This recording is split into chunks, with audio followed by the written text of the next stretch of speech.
In the YouTube video titled Lecture 22, MAC, Message Authentication Codes, and HMAC by Christof Paar, Christof Paar presents a comprehensive lecture on the fundamental principles and practical applications of Message Authentication Codes, MACs, and Hash-based Message Authentication Codes, MACs. The lecture commences with a succinct overview of digital signatures and hash functions, laying the groundwork for the subsequent discussion of MACs. Paar then delves into the nature of MACs, elucidating their function as a mechanism for message authentication using symmetric cryptography. He draws a compelling parallel between MACs and digital signatures, emphasizing their shared goal of ensuring message integrity and authenticity. However, he underscores the key distinction. MACs rely on a shared secret key known to both the sender and the receiver, as opposed to the asymmetric key pairs employed in digital signatures. This fundamental difference, Paar asserts, grants MACs a notable advantage in terms of computational efficiency and speed.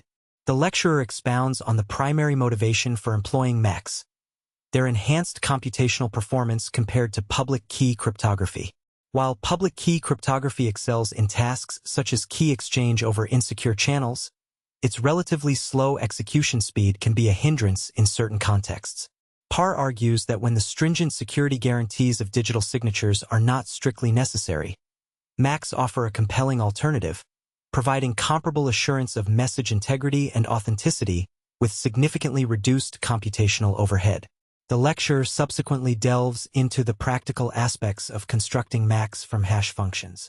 Paar introduces two fundamental approaches: secret prefix MACs and secret suffix MACs.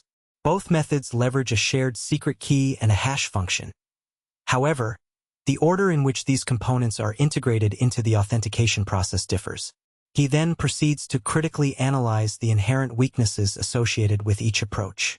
The secret prefix MAC method, he highlights, exhibits vulnerability to an attack in which an adversary manipulates the message by appending extraneous blocks.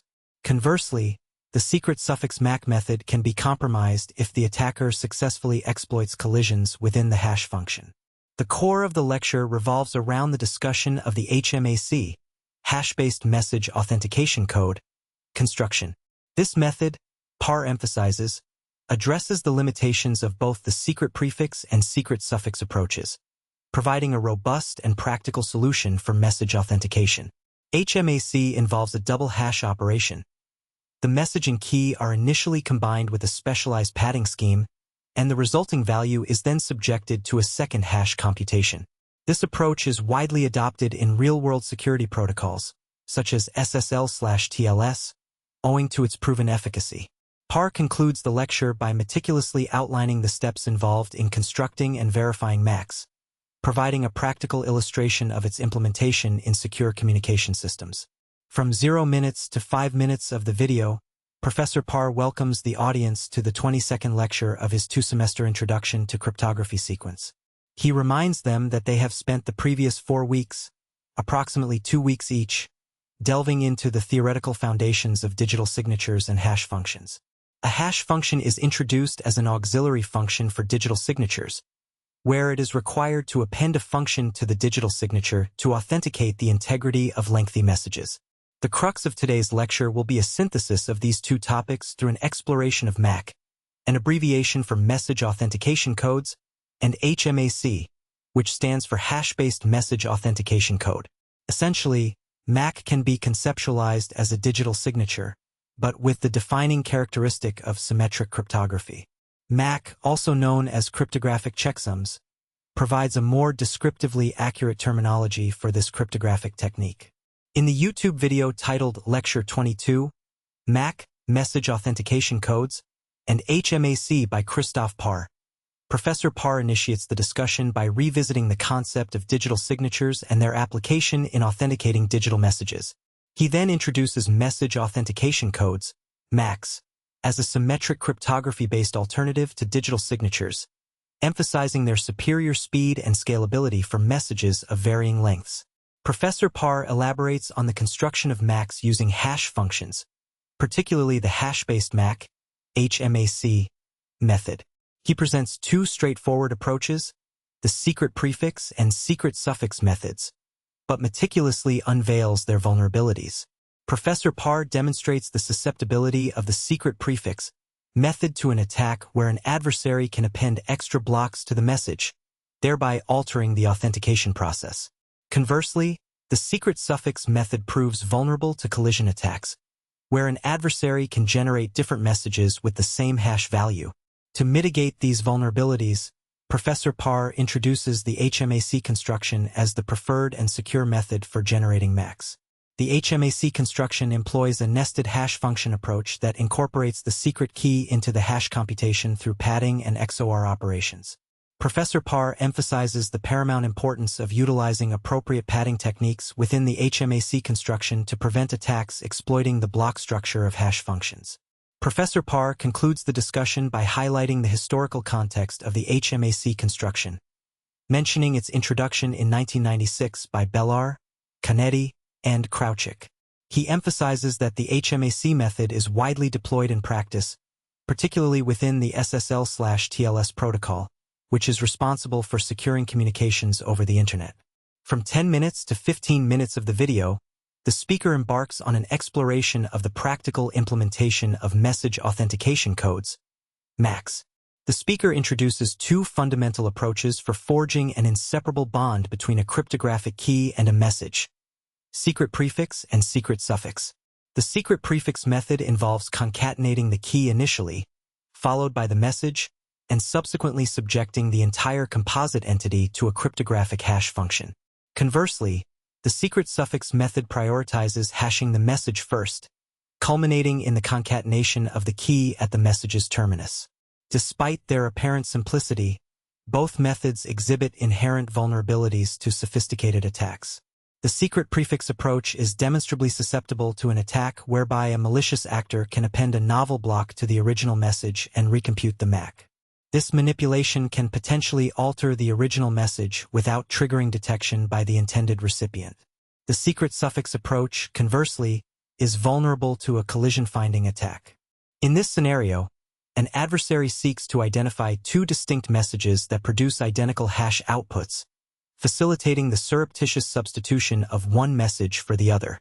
The speaker elucidates these attacks in detail to emphasize the nuanced security considerations inherent in cryptographic protocols. From 15 minutes to 20 minutes of the video, Professor Paar delves into the practical application of Message Authentication Codes, MACs, through the lens of hash functions.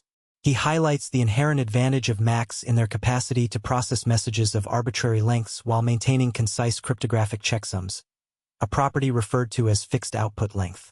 This feature eliminates the need for pre-hashing procedures that are often required for digital signatures. Professor Paar emphasizes that MACs provide the crucial security service of message authentication, ensuring that Alice can confidently verify the message's origin as Bob's if the checksum matches.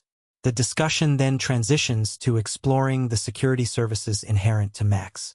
Integrity, a key service, guarantees that any unauthorized modification of the message during transmission will be immediately detected by Alice.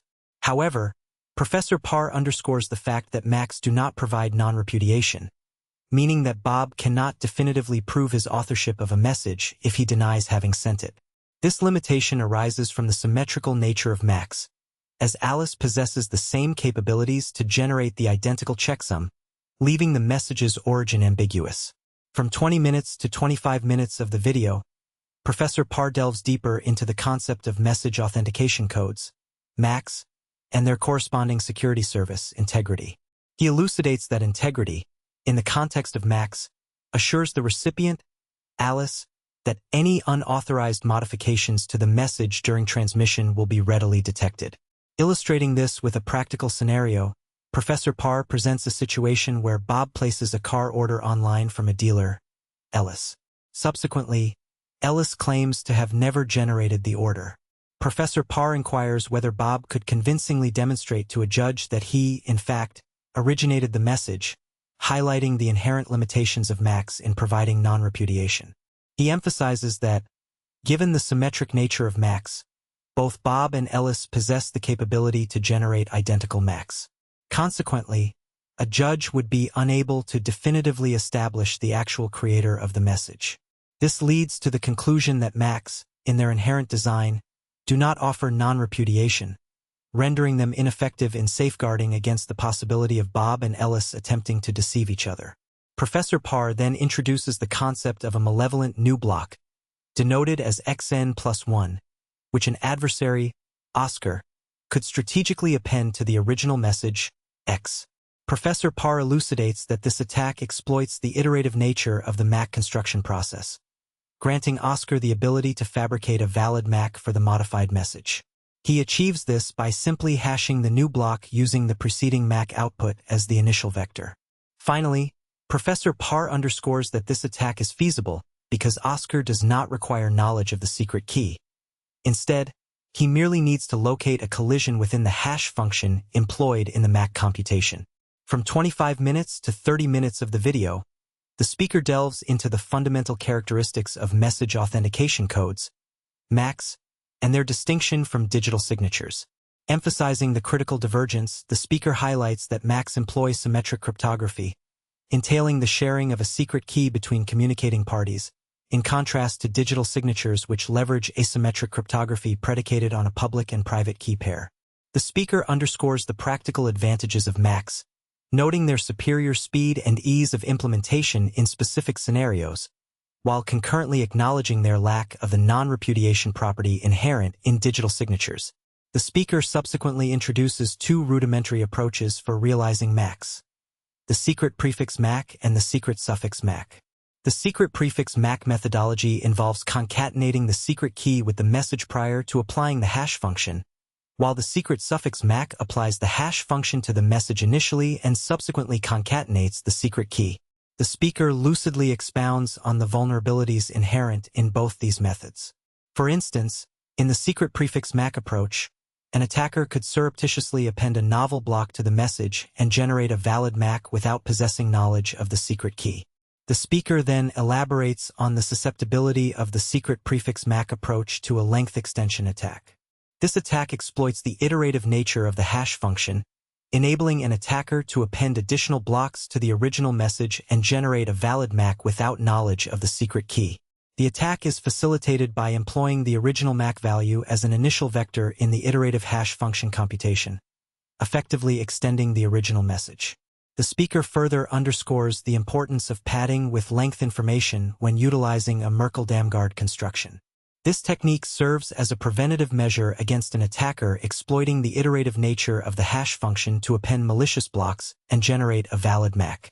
The speaker concludes this segment by highlighting the vulnerabilities of the secret suffix MAC approach, stemming from the possibility of collisions. The speaker emphasizes that if an attacker can identify two messages that produce identical hash outputs, they can surreptitiously replace the original message with the alternate message while maintaining a valid MAC. The speaker then transitions seamlessly to the subsequent section, focusing on the HMAC, Hash-based Message Authentication Code, construction, a robust and widely adopted approach to address the aforementioned weaknesses of both secret prefix and secret suffix MACs. From 30 minutes to 35 minutes of the video, Professor Paar introduces the concept of message authentication codes, MACs, and delves into one specific approach for constructing them using hash functions, the secret prefix method. This method involves concatenating the secret key, K, with the message, X, before hashing the entire sequence. Professor Paar emphasizes that this process necessitates partitioning the message into blocks, X1, X2, Xn, and applying the hash function iteratively to each block. He then presents a potential attack scenario where an adversary, Oscar, could append a malicious block, Xn+1, to the message, thereby altering the content without affecting the MAC's verification outcome. This attack exploits a characteristic inherent in some hash functions, their malleability when padding is used. Professor Paar clarifies that if a hash function doesn't incorporate padding with length information, this particular attack becomes infeasible. The professor illustrates this concept by employing the analogy of a contract. He posits that Oscar could insert a fabricated appendix into the contract, effectively modifying the terms without compromising the integrity check of the original document. This scenario highlights the potential pitfalls of relying solely on secret prefix MAC construction for ensuring message integrity. From 35 minutes to 40 minutes of the video, Professor Paar delves into the minutiae of how hash functions process message authentication code, MAC computations, focusing specifically on the secret prefix approach.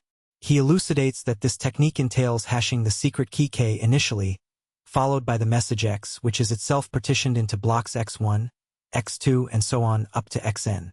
The entirety of this concatenated sequence, K, X1, X2, Xn, is then hashed to produce the MAC. Professor Paar emphasizes that if an attacker, Oscar, intercepts the message, he can append his own malicious block Xn+1 to the extant message. Oscar can then generate a new MAC based on the modified message by feeding the entire concatenated sequence, including his appended block, into the hash function. Professor Paar then highlights a critical issue. Because Oscar can produce a valid MAC without possessing the secret key, this secret prefix method lacks the property of non-repudiation. This implies that Bob cannot demonstrably prove that he, and not Oscar, originated the message. This deficiency in non-repudiation would constitute a significant drawback if this method were to be employed in the context of digital signatures. From 40 minutes to 45 minutes of the video, Professor Paar delves into the inherent vulnerabilities of two common approaches for constructing message authentication codes, MACs, the secret prefix and secret suffix methods. The secret prefix method involves prepending the secret key to the message before hashing, which, while seemingly straightforward, is susceptible to a manipulation attack. An adversary, without possessing the secret key, can surreptitiously modify the message by appending a new block and recalculating the MAC due to the iterative nature of the hashing process. Professor Paar elucidates this vulnerability by comparing the original message with the modified version, revealing the inherent weakness of this approach. He underscores that incorporating message length information into the padding process can mitigate this specific attack, as any alteration of the message length would be readily detectable. Shifting his attention to the secret suffix method, Professor Paar highlights its susceptibility to collision attacks. This method involves hashing the message first and then appending the secret key. Professor Paar provides a practical illustration of this vulnerability by considering two financial transactions, one for $10 and another for $10,000, demonstrating how an adversary could exploit collisions to alter the transaction amount while leaving the MAC unchanged. He emphasizes that finding collisions for hash functions like SHA-1, with a 160-bit output, requires a computational effort of approximately 2 to the power of 80 steps, a significant challenge for practical purposes. Professor Paar conclusively states that both the secret prefix and secret suffix approaches fall short of providing robust security for generating MACs. To address these vulnerabilities, he introduces the HMAC, Hash-based Message Authentication Code, construction, a more sophisticated method that utilizes a nested hash function, effectively performing two hashing operations. The inner hash involves pre-processing the secret key by XORing it with a specific bit pattern, IPAD, before concatenating it with the message. The outer hash then takes the output of the inner hash and XORs it with a different bit pattern, OPAD, followed by another hashing operation. Professor Paar highlights the HMAC construction's resilience against the vulnerabilities of the previous methods. The computational overhead is minimized as the message is hashed only once in the inner hash. Furthermore, the outer hash operates on a mere 2 input blocks, ensuring efficiency. From 45 minutes to 50 minutes of the video, Professor Paar delves into the vulnerabilities associated with the secret suffix approach for generating message authentication codes, MACs. He emphasizes the possibility of an adversarial exploit leveraging collisions, whereby distinct messages yield identical hash output values. Illustrated by the example of the SHA-1 hash function, which produces a 160-bit output, he contrasts a naive collision search requiring approximately 2*160/2 operations with the far greater complexity of a brute force search, 2 to the power of 160 operations. He elucidates the pertinence of the birthday paradox in this context, wherein the likelihood of collision detection rises with an increase in the number of messages considered. Consequently, a hash function with a truncated output length could render the MAC susceptible to a collision-based attack. Paar concludes this segment by advocating against the adoption of the secret suffix method due to its inherent vulnerability. This underscores the criticality of employing robust hash functions with sufficient output length to effectively mitigate such attacks. From 50 minutes to 55 minutes of the video, Professor Paar delves into the concept of collisions within hash functions, using the widely utilized SHA-1 algorithm as an illustrative example. He lucidly explains that a collision occurs when two disparate inputs, such as distinct financial transactions with differing semantic content, produce an identical hash output. To concretize this concept, Professor Paar presents a scenario in which an adversarial entity, Oscar, attempts to manipulate a financial transaction by surreptitiously altering the transfer amount from $10 to $10,000. He posits that Oscar could exploit the existence of collisions within the SHA-1 algorithm to generate two seemingly distinct contracts with divergent meanings while generating identical hash outputs. Professor Paar then clarifies that Oscar could, in theory, discover these collisions using a brute force approach. However, he highlights that this approach would necessitate a considerable number of computational steps, specifically 2 to the power of 160. He skillfully introduces the birthday paradox as a more efficient method of collision finding, significantly reducing the required computational steps to 2 to the power of 80. Professor Paar emphasizes that the birthday paradox allows for the discovery of collisions within a randomly selected set of inputs without needing to search for a particular collision. This phenomenon arises from the probability of two events occurring simultaneously, even if the individual probability of each event is low. Professor Paar concludes this segment of the lecture by emphasizing that relying on a hash function with an insufficiently long output length, such as SHA-1's 160 bits, can render a cryptographic system vulnerable to exploitation via the birthday paradox. He underscores the significance of selecting hash functions with adequate output lengths to mitigate the risk of collision-based attacks. From 55 minutes to 60 minutes of the video, Professor Paar embarks on a discourse regarding the secret prefix MACs technique for message authentication. This method entails concatenating the secret key K with the message X prior to hashing the amalgamated data. However, he astutely identifies a vulnerability inherent in this approach. An attacker could potentially append a novel block to the original message and recalculate the MAC without any alteration to the preceding output. To illustrate this vulnerability, he posits the scenario of a contract accompanied by an appendix.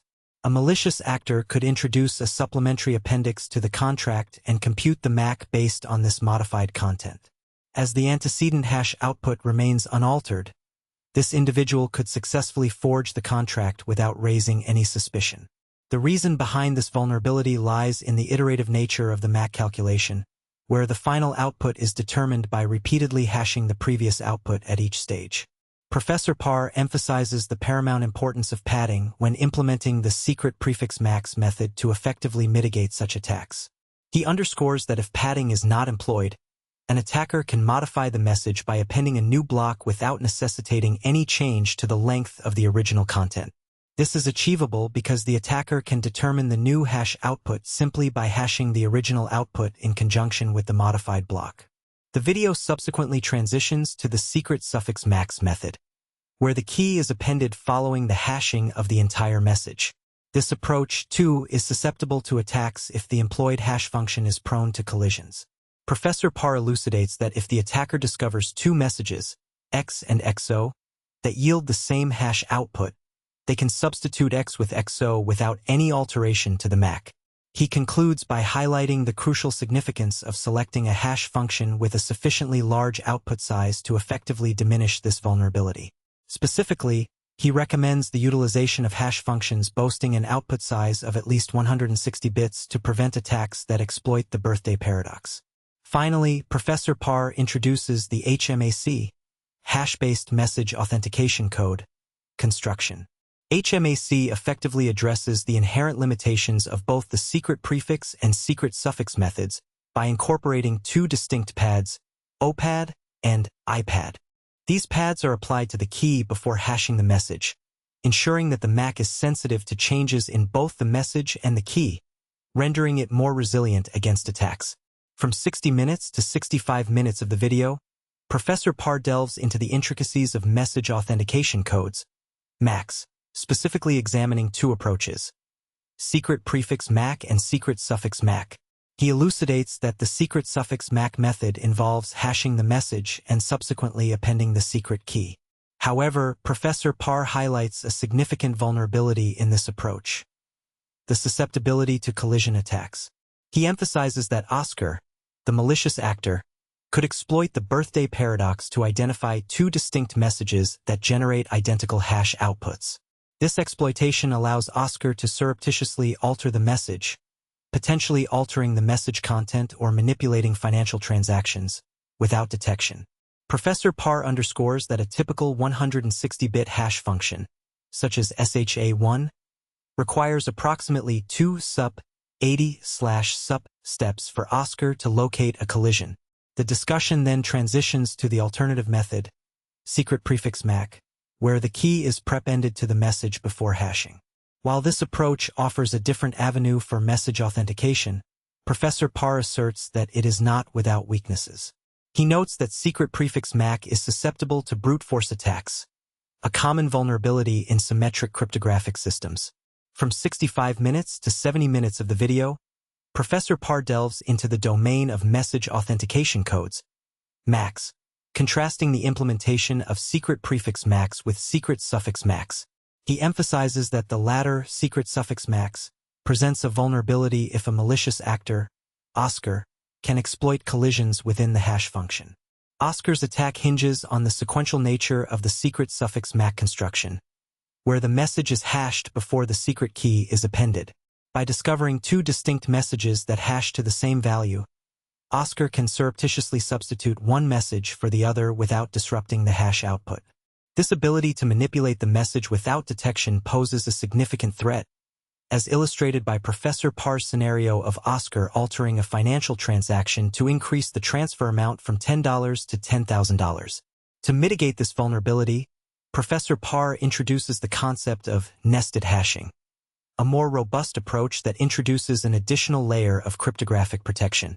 In this method, the secret key is first subjected to a XOR operation with a predetermined bit pattern, known as OPAD, before the hashing process.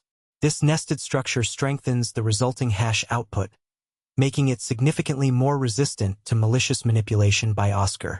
Professor Paar underscores the minimal computational burden associated with this enhanced security measure, particularly in the context of longer messages. He concludes this segment by stressing the paramount importance of employing resilient hash functions with sufficiently lengthy output sizes to thwart potential attacks and maintain the integrity of message authentication. From 70 minutes to 75 minutes of the video, the speaker delves into the HMAC, Hash-based Message Authentication Code, construction, a widely adopted method for generating message authentication codes.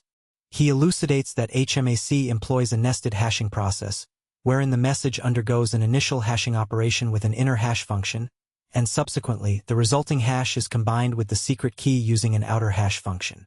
The key undergoes expansion by appending a sequence of zeros, thereby aligning its length with the block size of the hash function. For instance, if the hash function utilizes a 512-bit block size and the key comprises 128 bits, 400 zeros are appended to the key. The outer hash function employs a fixed bit pattern designated as OPAD for the combination step, while the inner hash function utilizes a similar pattern known as IPAD. The speaker emphasizes that the HMAC construction, though more intricate than the secret prefix or secret suffix approaches, effectively mitigates the vulnerabilities inherent in those methods. He clarifies that HMAC is ubiquitously employed in practical applications, particularly within the SSL/TLS, Secure Sockets Layer/Transport Layer Security Protocol, which safeguards web communication and is often visually represented by a padlock icon in web browsers. The speaker underscores that despite involving two hashing operations, the computational overhead of HMAC is minimal, as the primary hashing of the lengthy message is executed only once. The remaining steps of the HMAC process entail hashing a concise input block derived from combining the inner hash with the expanded key. In the YouTube video titled Lecture 22, MAC, Message Authentication Codes, and HMAC by Christof Paar, Professor Paar delves into the realm of message authentication codes, MACs, emphasizing their significance in symmetric cryptography. He draws insightful parallels between MACs and digital signatures, illustrating their analogous functionality as a symmetric counterpart. Notably, MACs provide authentication for messages without relying on the asymmetric key infrastructure inherent in digital signatures. A central tenet of MACs involves the utilization of a hash function to securely bind a secret key with a message. Professor Paar explores two fundamental approaches, secret prefix MAC and secret suffix MAC, and expertly reveals their intrinsic vulnerabilities. In secret prefix MAC, where the secret key is concatenated with the message prior to hashing, an adversary can exploit the iterative nature of the process by appending a new block to the message, thereby altering the MAC without knowledge of the secret key. Conversely, secret suffix MAC, where the secret key is concatenated subsequent to the message hashing, is susceptible to collisions. Professor Paar meticulously dissects these attacks, elucidating the inherent weaknesses of both methods. He then introduces the HMAC construction, which elegantly addresses these vulnerabilities by employing a nested hash function. This construction entails a pre-processing stage where the secret key is manipulated using two fixed-bit patterns, OPAD and IPAD. These patterns, replicated 64 times, serve to enhance the security and efficiency of the MAC generation process. By incorporating these fixed patterns, the HMAC construction mitigates the risks associated with both secret prefix and secret suffix MACs. This insightful lecture concludes with a compelling discussion of the practical implications of MACs, particularly in the context of SSL/TLS protocols. Through a clear and concise presentation, Professor Paar illuminates the intricate workings of MACs and MACs, providing valuable knowledge for university students seeking a deeper understanding of symmetric cryptography and its applications.